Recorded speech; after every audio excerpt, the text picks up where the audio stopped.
Assalamualaikum warahmatullahi wabarakatuh. Bagaimana jika sebuah kota suci yang selama berabad-abad diperebutkan akhirnya jatuh tanpa setetes darah pun tertumpah? Inilah kisah luar biasa penaklukan Yerusalem tahun 637 Masehi ketika seorang pemimpin besar, Umar bin Khattab, datang bukan dengan kemegahan tetapi dengan kesederhanaan yang menggetarkan dunia.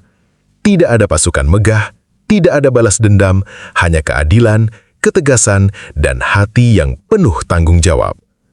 Mengapa seorang pemimpin musuh justru dipercaya memegang kunci kota suci? Dan bagaimana penaklukan ini menjadi salah satu yang paling damai dalam sejarah manusia?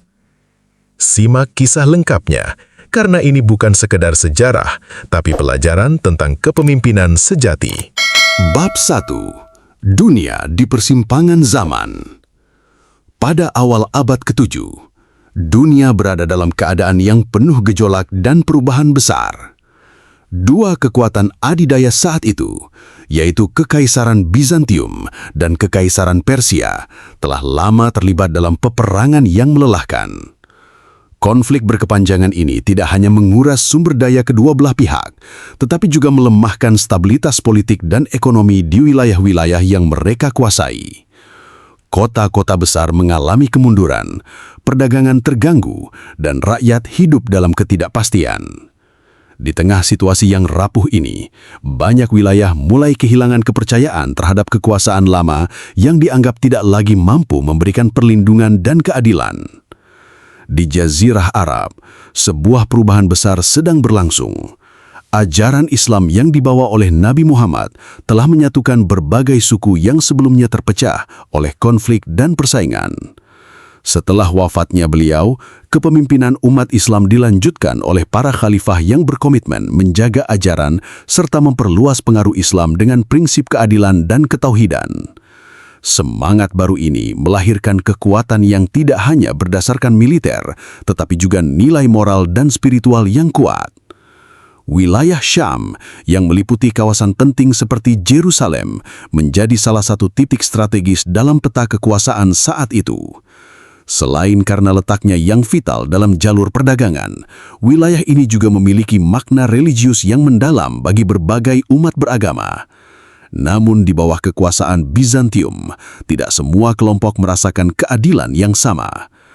Ketegangan sosial dan perbedaan keyakinan seringkali menimbulkan gesekan di tengah masyarakat. Di saat kekuatan lama mulai melemah, umat Islam melihat peluang untuk membawa perubahan yang lebih luas, bukan semata-mata untuk penaklukan wilayah, tetapi juga untuk menghadirkan sistem yang lebih adil dan stabil.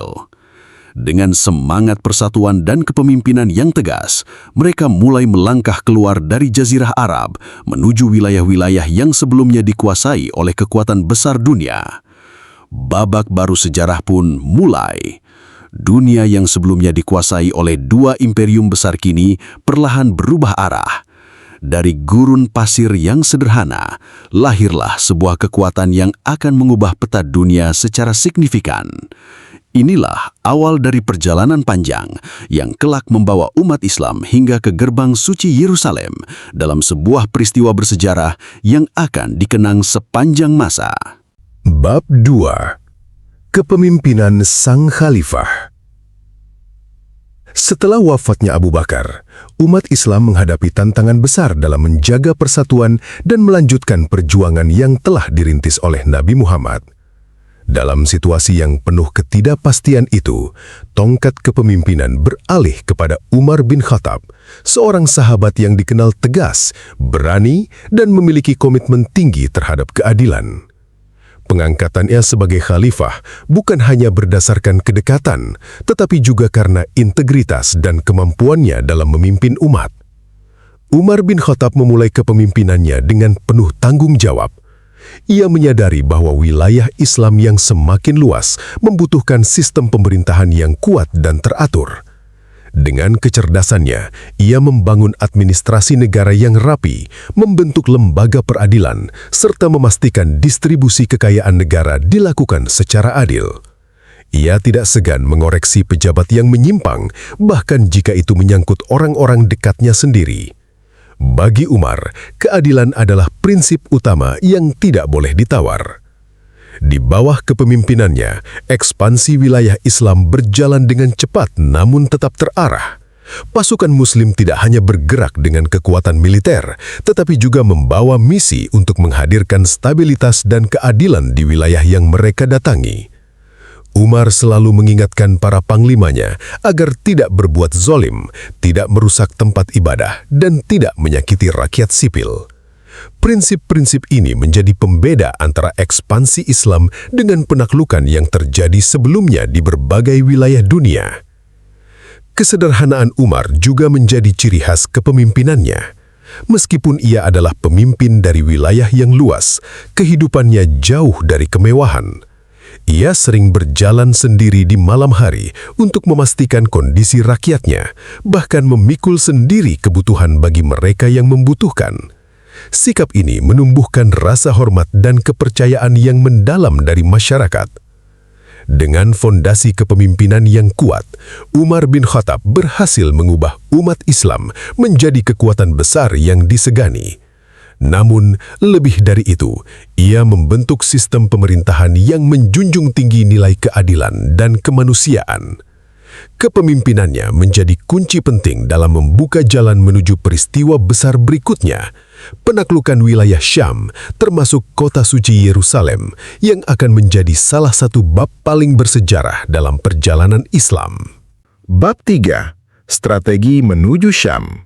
Di bawah kepemimpinan Umar bin Khattab, arah ekspansi umat Islam mulai difokuskan ke wilayah Syam, sebuah kawasan yang memiliki nilai strategis tinggi baik dari segi politik, ekonomi, maupun keagamaan. Wilayah ini berada di bawah kekuasaan Kekaisaran Bizantium, namun kondisinya telah melemah akibat peperangan panjang melawan Persia. Umar melihat bahwa momentum ini bukan sekedar peluang militer, melainkan kesempatan untuk menghadirkan stabilitas baru di tengah kekacauan yang melanda kawasan tersebut. Untuk menjalankan misi besar ini, Umar menunjuk para panglima terbaik yang tidak hanya mahir dalam strategi perang, tetapi juga memiliki akhlak yang kuat.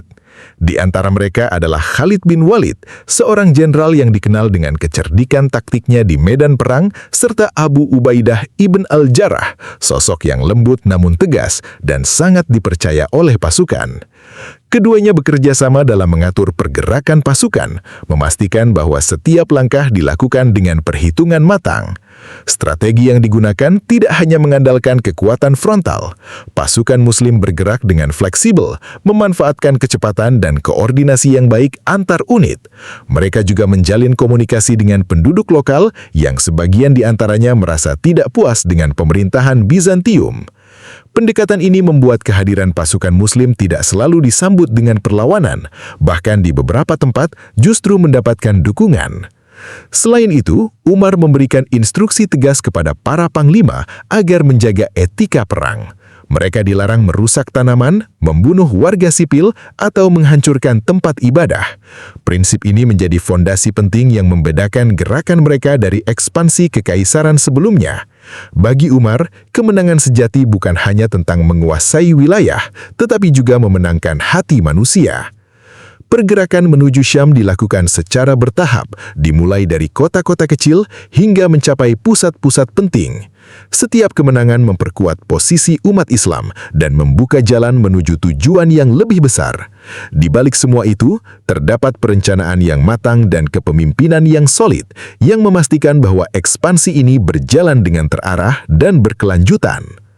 Bab ini menjadi awal dari perjalanan panjang menuju peristiwa besar yang akan mengubah sejarah, yaitu penaklukan kota suci Yerusalem, sebuah kota yang bukan hanya penting secara geografis, tetapi juga memiliki makna spiritual yang mendalam bagi dunia. Bab 4. Pertempuran Yarmuk. Langkah besar menuju penaklukan wilayah Syam mencapai titik penentu dalam sebuah peristiwa bersejarah yang dikenal sebagai Battle of Yarmuk. Pertempuran ini bukan sekadar bentrokan antara dua pasukan, melainkan penentu arah kekuasaan di kawasan tersebut. Pasukan Muslim yang jumlahnya lebih kecil harus menghadapi tentara Bizantium yang jauh lebih besar dan berpengalaman. Namun, di balik keterbatasan itu, mereka memiliki semangat, keyakinan, dan strategi yang kuat. Di medan perang Yarmouk, kepemimpinan Khalid bin Walid memainkan peran yang sangat penting. Ia dikenal sebagai ahli strategi yang mampu membaca situasi dengan cepat dan mengambil keputusan yang tepat di saat genting. Khalid mengatur formasi pasukan dengan cermat, memanfaatkan medan yang ada, serta menjaga koordinasi antar unit agar tetap solid. Ia juga menerapkan taktik mobilitas tinggi yang membuat pasukan Muslim mampu bergerak cepat dan mengecoh lawan. Pertempuran berlangsung sengit selama beberapa hari. Pasukan Bizantium berusaha memanfaatkan jumlah mereka untuk menekan dan memecah barisan Muslim. Namun, setiap serangan berhasil dihadapi dengan keteguhan dan disiplin yang luar biasa. Pasukan Muslim tidak hanya bertempur dengan kekuatan fisik, tetapi juga dengan keyakinan yang mendalam terhadap tujuan mereka. Semangat inilah yang menjadi kekuatan utama yang tidak dimiliki oleh lawan mereka. Selain itu, kondisi internal pasukan Bizantium tidak sepenuhnya solid. Terdapat perbedaan latar belakang dan kepentingan di antara mereka yang secara perlahan melemahkan koordinasi di medan perang. Sebaliknya, pasukan Muslim memiliki persatuan yang kuat di bawah satu tujuan dan kepemimpinan yang jelas. Faktor ini menjadi salah satu penentu kemenangan yang sangat penting. Akhirnya, setelah melalui pertempuran yang panjang dan melelahkan, kemenangan berhasil diraih oleh pasukan Muslim. Kekalahan Bizantium di Yarmouk menjadi pukulan besar yang membuka jalan luas bagi umat Islam untuk menguasai wilayah Syam. Kota-kota penting mulai jatuh satu persatu dan pertahanan Bizantium semakin melemah. Kemenangan ini bukan hanya kemenangan militer, tetapi juga momentum besar yang mengubah peta kekuasaan di kawasan tersebut. Dari sini, jalan menuju kota suci Yerusalem semakin terbuka lebar. Pertempuran Yarmouk menjadi gerbang awal menuju peristiwa besar berikutnya, penyerahan damai Yerusalem yang akan menjadi salah satu kisah paling bersejarah dalam peradaban manusia. Bab 5. Kota suci yang diperebutkan. Di antara kota-kota yang menjadi pusat perhatian dalam ekspansi wilayah Syam, Yerusalem memiliki kedudukan yang sangat istimewa. Kota ini bukan sekedar wilayah strategis, tetapi juga pusat spiritual bagi tiga agama besar, Islam, Kristen, dan Yahudi. Sejak berabad-abad lamanya, Yerusalem menjadi tempat suci yang diperebutkan oleh berbagai kekuatan besar, menjadikannya simbol keimanan sekaligus kekuasaan. Di bawah kekuasaan Kekaisaran Bizantium, kota ini dijaga ketat dan dipimpin oleh seorang tokoh penting gereja, yaitu Sophronius of Jerusalem. Namun, di balik kemegahan dan kesuciannya, kondisi sosial di Yerusalem tidak sepenuhnya stabil. Perbedaan keyakinan di antara penduduk seringkali menimbulkan ketegangan. Tidak semua kelompok merasakan keadilan yang sama, terutama mereka yang berada di luar struktur kekuasaan utama. Pajak yang tinggi dan kebijakan yang keras dari pemerintahan Bizantium membuat sebagian masyarakat hidup dalam tekanan. Hal ini menciptakan suasana yang rapuh, di mana rasa ketidakpuasan perlahan tumbuh di tengah penduduk kota. Setelah kemenangan besar kaum muslimin dalam Battle of Yarmouk, posisi Yerusalem menjadi semakin terancam. Kota-kota di sekitarnya mulai jatuh ke tangan pasukan muslim, membuat Yerusalem perlahan terisolasi. Jalur bantuan dari Bizantium semakin sulit dan harapan untuk mempertahankan kota dengan kekuatan militer mulai memudar. Meski demikian, Yerusalem tetap bertahan dengan dinding kokohnya dan tekad para pemimpinnya. Bagi umat Islam, Yerusalem memiliki makna yang mendalam. Kota ini terkait dengan peristiwa Isra Miraj dan menjadi salah satu tempat suci yang dihormati. Namun, tujuan mereka bukan sekedar menguasai kota, melainkan menghadirkan sistem yang lebih adil dan damai. Prinsip ini tercermin dalam cara mereka mendekati Yerusalem, tidak dengan penghancuran, tetapi dengan kesabaran dan perhitungan yang matang. Di sisi lain, Patriark Sophronius memahami bahwa situasi tidak lagi berpihak pada Bizantium. Ia menyadari bahwa perlawanan berkepanjangan hanya akan membawa kehancuran bagi kota dan penduduknya. Oleh karena itu, ia mulai mempertimbangkan jalan damai sebagai solusi terbaik. Namun, keputusan besar seperti menyerahkan kota suci tentu tidak bisa dilakukan dengan sembarangan. Ia menginginkan jaminan bahwa Yerusalem akan berada di tangan pemimpin yang adil dan dapat dipercaya. Bab ini menjadi titik penting yang memperlihatkan bagaimana Yerusalem berada di ambang perubahan besar. Sebuah kota yang telah lama menjadi pusat konflik kini bersiap memasuki babak baru dalam sejarahnya. Babak yang akan ditentukan bukan hanya oleh kekuatan, tetapi juga oleh kebijaksanaan dan keadilan seorang pemimpin. Bab 6. Kepungan Damai. Setelah kota-kota penting di wilayah Syam jatuh ke tangan kaum muslimin, perhatian kini sepenuhnya tertuju pada Jerusalem. Kota suci ini menjadi benteng terakhir kekuasaan Bizantium di kawasan tersebut. Namun berbeda dengan penaklukan kota-kota sebelumnya, pendekatan yang dilakukan terhadap Yerusalem berlangsung dengan penuh kehati-hatian dan kebijaksanaan. Pasukan Muslim tidak datang dengan niat menghancurkan, melainkan dengan tujuan mengajak kepada penyelesaian damai. Pasukan yang mengepung Yerusalem dipimpin oleh Abu Ubaidah ibn al-Jarrah, salah satu sahabat yang dikenal karena kelembutan hati dan kebijaksanaannya. Ia memahami bahwa Yerusalem bukan sekedar kota biasa, melainkan tempat suci yang sangat dihormati. Oleh karena itu, ia memilih strategi pengepungan tanpa serangan besar-besaran. Pasukan Muslim mengatur posisi di sekitar kota, memutus jalur suplai, namun tetap menjaga sikap disiplin dan tidak melakukan tindakan yang merusak. Hari-hari berlalu dalam suasana tegang namun terkendali. Dari dalam tembok kota, penduduk Yerusalem menyaksikan bagaimana pasukan Muslim tidak bertindak seperti pasukan penakluk umumnya. Tidak ada pembakaran, tidak ada perusakan, dan tidak ada penjarahan. Hal ini perlahan menimbulkan rasa penasaran sekaligus harapan di hati sebagian penduduk bahwa mungkin ada jalan lain selain perang yang berdarah. Di sisi lain, Patriark Sophronius of Jerusalem terus mempertimbangkan langkah yang harus diambil. Ia menyadari bahwa kekuatan militer yang dimiliki tidak cukup untuk bertahan dalam jangka panjang. Bantuan dari Bizantium tidak kunjung datang, sementara persediaan di dalam kota semakin menipis. Dalam situasi seperti ini, keputusan yang diambil akan menentukan nasib seluruh penduduk Yerusalem. Yang menarik, pasukan Muslim tetap membuka ruang dialog. Mereka tidak menutup pintu perundingan, bahkan mendorong penyelesaian tanpa pertumpahan darah. Sikap ini mencerminkan ajaran yang mereka pegang, bahwa kemenangan sejati bukanlah kehancuran lawan, melainkan terciptanya kedamaian dan keadilan. Pesan-pesan damai pun disampaikan kepada pihak dalam kota, memberikan pilihan bagi mereka untuk menyerah dengan jaminan keselamatan.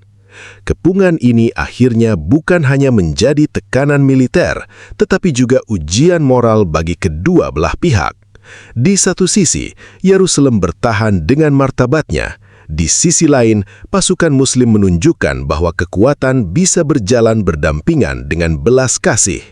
Bab ini menjadi bukti bahwa sejarah tidak selalu ditentukan oleh pedang, tetapi juga oleh kesabaran dan kebijaksanaan dalam mengambil keputusan. Bab 7. Syarat dari Sophronius. Setelah berbulan-bulan berada dalam kepungan yang tenang namun pasti, kondisi di dalam Yerusalem semakin melemah. Persediaan makanan menipis, harapan akan bantuan dari Bizantium memudar, dan kelelahan mulai dirasakan oleh para penduduk. Dalam situasi genting itu, Patriark Sophronius of Yerusalem menghadapi keputusan paling berat dalam hidupnya, mempertahankan kota hingga kehancuran atau memilih jalan damai demi keselamatan rakyatnya. Sophronius bukanlah pemimpin yang gegabah. Ia memahami nilai spiritual Yerusalem dan tanggung jawabnya terhadap seluruh penduduk, baik dari kalangan Kristen maupun kelompok lainnya. Ia juga telah mengamati sikap pasukan Muslim di luar tembok kota. Tidak ada penjarahan, tidak ada kekejaman, dan selalu terbuka untuk dialog. Hal ini menumbuhkan keyakinan bahwa mungkin untuk pertama kalinya Yerusalem akan berpindah tangan tanpa kehancuran. Namun, Sophronius menetapkan satu syarat penting yang tidak biasa. Ia bersedia menyerahkan kota, tetapi hanya kepada pemimpin tertinggi umat Islam secara langsung. Bukan kepada panglima perang, bukan kepada perwakilan, melainkan kepada khalifah sendiri, yaitu Umar bin Khattab. Bagi Sophronius, keputusan sebesar ini hanya layak diserahkan kepada sosok yang memiliki otoritas penuh sekaligus integritas yang tak diragukan. Permintaan ini bukan tanpa alasan. Sophronius ingin memastikan bahwa Yerusalem akan berada di bawah kepemimpinan yang adil, yang mampu menjaga kesucian kota dan melindungi seluruh penduduknya. Ia telah mendengar tentang keadilan dan kesederhanaan Umar, tentang bagaimana seorang pemimpin besar hidup tanpa kemewahan dan memimpin dengan hati yang bersih. Karena itu, ia percaya bahwa hanya Umar yang mampu menjamin masa depan Yerusalem. Di luar tembok kota, para panglima muslim menerima syarat tersebut dengan penuh pertimbangan. Abu Ubaidah ibn al-Jarrah memahami bahwa ini adalah peluang besar untuk menghindari pertumpahan darah. Ia segera mengirim kabar kepada Umar di Madinah, menyampaikan kondisi Yerusalem dan permintaan dari Sophronius. Keputusan kini berada di tangan sang khalifah. Sebuah perjalanan panjang menantinya, bukan sekedar perjalanan fisik dari Madinah ke Yerusalem, melainkan juga perjalanan sejarah yang akan menentukan arah masa depan kota suci tersebut. Bab ini menjadi titik balik yang penting, di mana kekuasaan tidak lagi ditentukan oleh kekuatan senjata, melainkan oleh kepercayaan terhadap keadilan seorang pemimpin. Bab 8. Perjalanan Sang Khalifah. Kabar dari Yerusalem akhirnya sampai ke Madinah, membawa pesan penting dari Sophronius of Jerusalem yang hanya bersedia menyerahkan kota kepada pemimpin tertinggi umat Islam. Mendengar hal itu, Umar bin Khattab tidak ragu sedikitpun. Ia memahami bahwa ini bukan sekadar urusan politik atau militer, melainkan amanah besar yang menyangkut keselamatan sebuah kota suci dan masa depan penduduknya. Tanpa kemegahan dan persiapan yang berlebihan, Umar memutuskan untuk berangkat menuju Yerusalem. Tidak seperti raja atau kaisar pada umumnya yang bepergian dengan pasukan besar dan kemewahan, Umar justru memilih perjalanan yang sangat sederhana. Ia hanya ditemani oleh seorang pelayan dan seekor unta yang mereka gunakan secara bergantian. Dalam perjalanan panjang melintasi padang pasir, Umar dan pelayannya saling berbagi peran. Kadang Umar berjalan sementara pelayannya menunggangi unta, dan di waktu lain mereka bertukar posisi. Perjalanan ini bukan hanya menunjukkan kesederhanaan, tetapi juga mencerminkan prinsip keadilan yang selalu dipegang teguh oleh Umar. Ia tidak ingin diperlakukan lebih tinggi dari orang lain, bahkan oleh pelayannya sendiri. Bagi Umar, kepemimpinan bukanlah tentang kekuasaan yang memisahkan, melainkan tanggung jawab yang mendekatkan pemimpin dengan rakyatnya. Sikap ini menjadi gambaran nyata dari karakter seorang pemimpin yang memimpin dengan hati, bukan dengan kemewahan. Sepanjang perjalanan, Umar juga merenungkan tanggung jawab besar yang menantinya. Ia akan menerima penyerahan sebuah kota yang memiliki nilai spiritual tinggi bagi jutaan manusia. Keputusan yang ia ambil di sana akan dikenang sepanjang sejarah. Karena itu, ia mempersiapkan dirinya bukan dengan strategi perang, tetapi dengan niat untuk menegakkan keadilan dan menjaga kedamaian. Ketika rombongan kecil ini mendekati wilayah Syam, kabar tentang kedatangan Umar telah lebih dahulu tersebar. Para panglima muslim, termasuk Abu Ubaidah ibn al-Jarrah, bersiap menyambutnya dengan penuh hormat. Namun, apa yang mereka lihat justru jauh dari bayangan seorang pemimpin besar. Umar datang dengan pakaian sederhana, bahkan terlihat berdebu akibat perjalanan panjang. Perjalanan ini menjadi simbol yang kuat bahwa kekuatan sejati tidak selalu tampak dalam kemewahan atau kekuasaan luar, tetapi dalam kerendahan hati dan keteguhan prinsip. Bab ini menegaskan bahwa sebelum Yerusalem ditaklukkan, hati manusia terlebih dahulu ditaklukkan oleh teladan seorang pemimpin yang adil dan sederhana. Bab 9. Kedatangan yang menggetarkan. Hari yang dinanti akhirnya tiba. Dari kejauhan, rombongan kecil yang dipimpin oleh Umar bin Khattab mulai mendekati gerbang Yerusalem. Tidak ada barisan pasukan megah, tidak terdengar dentuman jendrang perang, dan tidak tampak tanda-tanda kemewahan seorang penguasa besar. Yang terlihat hanyalah seorang pria dengan pakaian sederhana berjalan di samping seekor unta yang dituntun oleh pelayannya. Sebuah pemandangan yang jauh dari bayangan para penduduk kota. Kabar tentang kedatangan Umar telah lebih dulu menyebar ke seluruh penjuru Yerusalem. Para penduduk, termasuk para pemimpin agama, berkumpul dengan rasa penasaran dan kegelisahan. Mereka membayangkan seorang khalifah dengan kemegahan seperti Kaisar Bizantium. Namun ketika Umar benar-benar tiba, banyak yang terdiam. Sosok yang berdiri di hadapan mereka bukanlah raja dengan mahkota, melainkan seorang pemimpin yang tampak seperti rakyat biasa. Di antara mereka berdiri Sophronius of Yerusalem yang menyambut Umar dengan penuh kehormatan. Ia memperhatikan dengan seksama setiap gerak-gerik sang khalifah, mencoba memahami karakter orang yang akan menerima penyerahan kota suci ini. Dalam kesederhanaan Umar, Sophronius melihat sesuatu yang jarang ia temukan pada pemimpin besar, kerendahan hati yang tulus dan keteguhan dalam prinsip. Ada kisah yang menggambarkan betapa dalamnya kesederhanaan Umar. Ketika tiba di dekat kota, giliran pelayannya yang menunggangi unta, sementara Umar berjalan kaki. Para sahabat yang menyambutnya merasa kurang pantas melihat pemimpin mereka dalam keadaan seperti itu. Namun Umar menolak untuk mengubah kebiasaan yang telah mereka sepakati. Baginya, keadilan tidak boleh dilanggar, bahkan dalam hal kecil sekalipun. Kedatangan Umar bukan hanya sebuah peristiwa politik, tetapi juga momen yang mengguncangkan cara pandang banyak orang tentang kekuasaan. Para penduduk Yerusalem mulai menyadari bahwa mereka tidak sedang berhadapan dengan penakluk biasa. Mereka melihat seorang pemimpin yang tidak datang untuk menindas, melainkan untuk membawa keadilan dan kedamaian. Suasana kota berubah, ketegangan perlahan mencair, digantikan oleh rasa hormat dan harapan. Kedatangan Umar menjadi awal dari babak baru bagi Yerusalem, babak yang tidak ditandai dengan kehancuran, tetapi dengan penyerahan damai yang akan dikenang sepanjang sejarah. Bab 10. Penyerahan Kota Suci. Momen yang paling menentukan dalam sejarah Yerusalem akhirnya tiba. Setelah melalui proses panjang yang penuh pertimbangan, kota suci itu bersiap untuk diserahkan secara damai kepada Umar bin Khattab.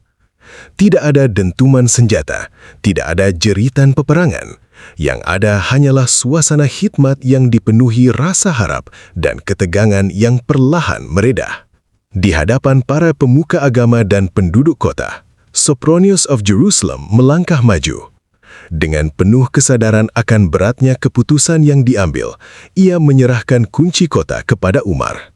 Tindakan ini bukan hanya simbol berakhirnya kekuasaan Bizantium di Yerusalem, tetapi juga awal dari sebuah era baru yang akan membentuk sejarah kota tersebut.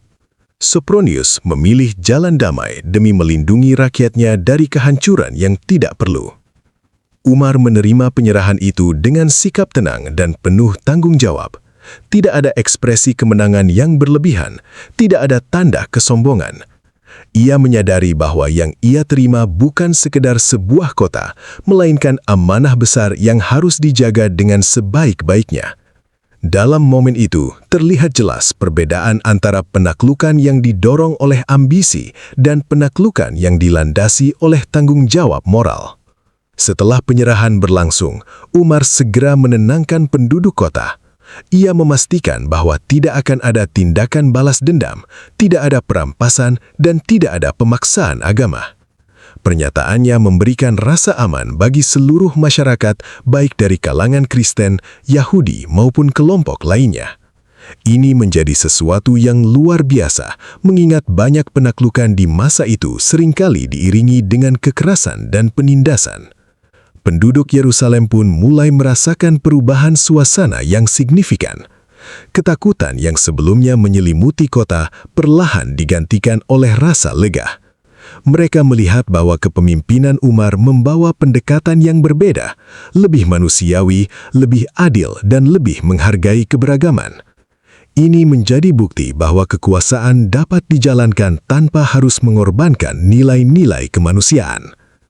Penyerahan Yerusalem secara damai menjadi salah satu peristiwa paling bersejarah dalam perjalanan peradaban manusia. Dunia menyaksikan bagaimana sebuah kota suci berpindah tangan tanpa pertumpahan darah. Bab ini menjadi simbol bahwa kekuatan sejati tidak selalu ditentukan oleh pedang, tetapi oleh kebijaksanaan, keadilan, dan kemampuan untuk menjaga kedamaian di tengah perbedaan. Bab 11. Piagam Umar.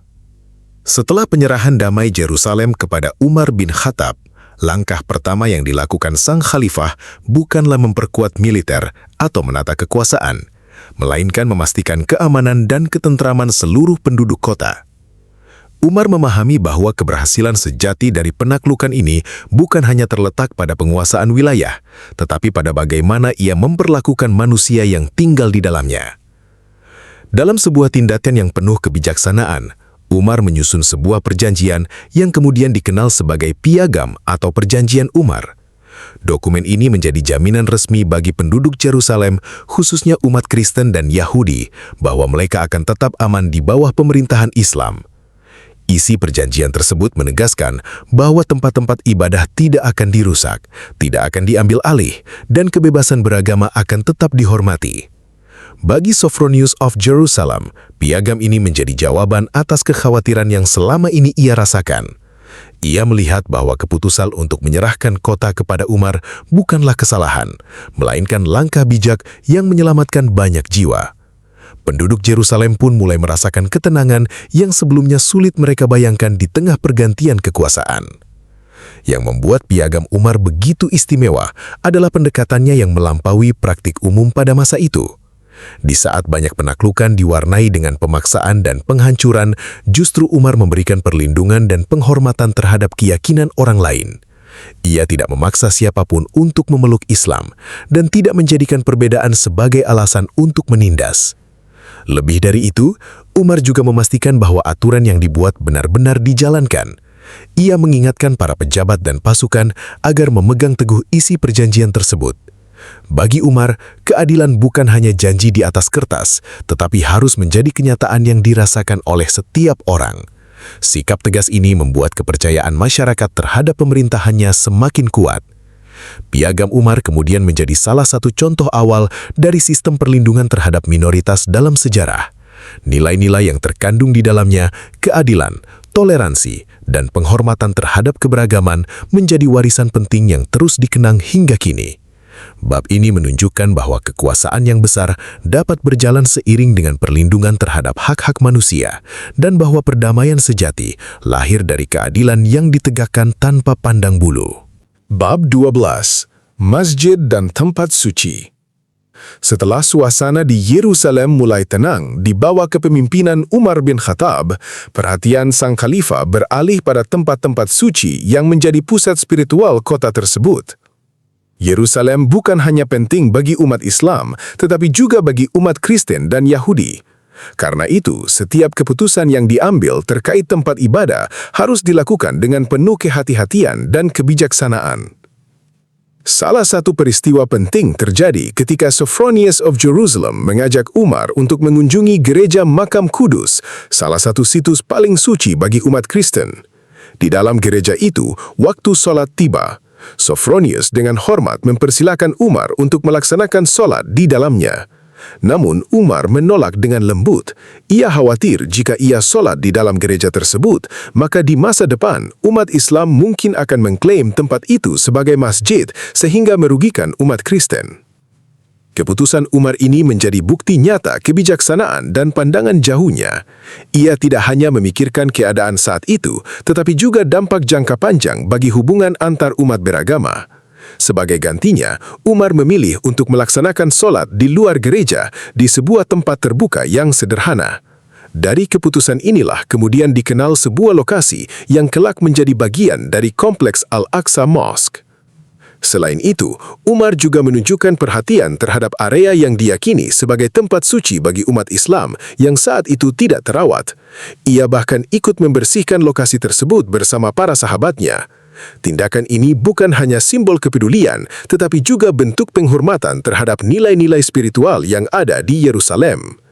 Pendekatan Umar terhadap tempat-tempat suci menunjukkan bahwa kekuasaan tidak harus menghapus identitas yang sudah ada. Sebaliknya, ia menjaga keseimbangan antara kepentingan umat Islam dan hak-hak umat lain. Ia memastikan bahwa setiap kelompok dapat menjalankan ibadahnya tanpa gangguan sesuai dengan jaminan yang telah ia berikan dalam perjanjian sebelumnya. Bab ini memperlihatkan bahwa di bawah kepemimpinan Umar, Yerusalem tidak hanya menjadi kota yang damai secara politik, tetapi juga harmonis secara spiritual. Keputusan-keputusan yang diambilnya menjadi contoh nyata bagaimana toleransi dan penghormatan terhadap perbedaan dapat dijaga, bahkan di tengah perubahan kekuasaan yang besar. Bab 13. Kepemimpinan yang adil. Setelah penyerahan damai Jerusalem dan diberlakukannya piagam yang menjamin keamanan penduduk, Umar bin Khattab mulai menata kehidupan kota dengan prinsip yang telah lama ia pegang, keadilan tanpa pandang bulu. Bagi Umar, kekuasaan bukanlah alat untuk menguasai, melainkan amanah untuk melindungi dan mensejahterakan seluruh rakyat tanpa memandang agama atau latar belakang. Langkah pertama yang ia lakukan adalah memastikan bahwa seluruh penduduk merasakan keamanan yang nyata, bukan sekedar janji. Pasukan Muslim diperintahkan untuk menjaga ketertiban, bukan menebar ketakutan. Tidak ada perampasan harta, tidak ada pengusiran paksa, dan tidak ada pemaksaan keyakinan. Setiap orang tetap dapat menjalankan ibadah sesuai dengan kepercayaannya, sebagaimana yang telah dijanjikan dalam perjanjian sebelumnya. Umar juga menegakkan sistem hukum yang adil. Ia memastikan bahwa setiap perselisihan diselesaikan dengan kejujuran dan keseimbangan, tanpa memihak kepada kelompok tertentu. Bahkan jika seorang Muslim berselisih dengan non-Muslim, hukum tetap ditegakkan secara objektif. Prinsip ini membuat masyarakat Jerusalem mulai melihat bahwa keadilan benar-benar menjadi fondasi pemerintahan baru, bukan sekedar slogan. Kesederhanaan Umar kembali terlihat dalam cara ia memimpin. Ia tidak tinggal di istana mewah, tidak memisahkan dirinya dari rakyat. Ia berbaur, mendengar keluhan, dan merespons langsung kebutuhan masyarakat. Sikap ini menciptakan hubungan yang dekat antara pemimpin dan rakyat, sesuatu yang jarang terjadi dalam sistem kekuasaan sebelumnya. Banyak penduduk yang awalnya merasa cemas, kini mulai menaruh kepercayaan kepada kepemimpinan baru ini. Tidak hanya itu, Umar juga memastikan bahwa pajak dan kewajiban masyarakat diberlakukan secara adil. Tidak ada penindasan ekonomi, dan setiap aturan disesuaikan dengan kemampuan rakyat. Ia memahami bahwa kesejahteraan tidak bisa tercapai jika rakyat dibebani secara berlebihan. Karena itu, kebijakan yang diambil selalu mempertimbangkan keseimbangan antara kebutuhan negara dan kemampuan masyarakat. Dalam waktu yang relatif singkat, Jerusalem mengalami perubahan yang signifikan. Kota yang sebelumnya diliputi ketegangan, kini menjadi lebih stabil dan damai. Penduduk dari berbagai latar belakang mulai hidup berdampingan dengan rasa aman. Kepemimpinan Umar menjadi bukti bahwa kekuatan sejati seorang pemimpin tidak terletak pada kekuasaan yang dimiliki, tetapi pada keadilan yang ditegakkan. Bab ini menegaskan bahwa penaklukan Jerusalem bukan hanya peristiwa militer, melainkan juga transformasi sosial yang membawa nilai-nilai keadilan dan kemanusiaan. Di tangan Umar, kekuasaan berubah menjadi sarana untuk menciptakan kedamaian yang nyata bagi semua. Bab 14. Dampak sejarah. Penaklukan damai Yerusalem oleh Umar bin Khattab bukan hanya menjadi peristiwa penting pada masanya, tetapi juga meninggalkan jejak yang sangat dalam sejarah peradaban dunia. Di saat banyak penaklukan diwarnai dengan kekerasan dan penghancuran, peristiwa ini justru menunjukkan wajah berbeda dari sebuah kekuasaan, wajah yang mengedepankan keadilan, toleransi, dan kemanusiaan. Kabar tentang bagaimana Yerusalem diserahkan tanpa pertumpahan darah menyebar luas ke berbagai wilayah. Banyak pihak yang sebelumnya memandang ekspansi sebagai ancaman mulai melihat pendekatan yang berbeda dari pemerintahan Islam. Mereka menyaksikan bahwa pergantian kekuasaan tidak selalu berarti penderitaan bagi rakyat, tetapi justru bisa membawa stabilitas dan perlindungan yang lebih baik. Hal ini secara perlahan mengubah persepsi dunia terhadap kekuatan baru yang muncul dari Jazirah Arab. Salah satu dampak terbesar dari peristiwa ini adalah terbentuknya model pemerintahan yang menghormati keberagaman. Di bawah kepemimpinan Umar, umat Kristen dan Yahudi tetap dapat menjalankan ibadah mereka dengan aman. Tempat-tempat suci dijaga dan hak-hak masyarakat dilindungi. Ini menjadi contoh awal bagaimana sebuah negara dapat mengelola perbedaan tanpa harus menghilangkannya. Nilai-nilai ini kemudian menjadi inspirasi bagi banyak wilayah lain yang berada di bawah pemerintahan Islam. Selain itu, penaklukan Yerusalem juga memperkuat posisi politik dan spiritual dunia Islam. Kota suci ini menjadi bagian penting dalam peradaban Islam, tidak hanya sebagai wilayah kekuasaan, tetapi juga sebagai pusat spiritual yang dihormati. Hubungan antara berbagai kelompok agama di kota ini pun mulai berkembang dalam suasana yang lebih damai, meskipun tetap menghadapi tantangan dari waktu ke waktu. Dari sisi sejarah, peristiwa ini sering dijadikan contoh kepemimpinan yang ideal. Umar bin Khattab dikenang bukan hanya sebagai penakluk, tetapi sebagai pemimpin yang mampu menahan diri dari kesombongan dan kekerasan. Ia menunjukkan bahwa kekuasaan dapat digunakan untuk membangun, bukan menghancurkan. Dampak dari penaklukan ini tidak berhenti pada zamannya saja. Hingga berabad-abad kemudian, kisah ini terus diceritakan sebagai simbol bagaimana keadilan dan kebijaksanaan dapat mengubah jalannya sejarah. Bab ini mengingatkan bahwa peristiwa besar tidak hanya diukur dari hasilnya, tetapi juga dari cara mencapainya. Dan Yerusalem tahun 637 Masehi menjadi bukti bahwa jalan damai dapat meninggalkan warisan yang jauh lebih abadi. Bab 15. Warisan abadi. Penaklukan damai Yerusalem oleh Umar bin Khattab bukanlah akhir dari sebuah perjalanan, melainkan awal dari warisan panjang yang terus hidup dalam ingatan sejarah. Apa yang dilakukan Umar di kota suci itu menjadi contoh langka tentang bagaimana kekuasaan dapat dijalankan dengan keadilan, kebijaksanaan, dan kerendahan hati. Peristiwa ini tidak hanya dikenang oleh umat Islam, tetapi juga dihormati oleh banyak kalangan sebagai simbol kepemimpinan yang berintegritas. Warisan terbesar dari peristiwa ini adalah nilai-nilai yang ditanamkan dalam pemerintahan.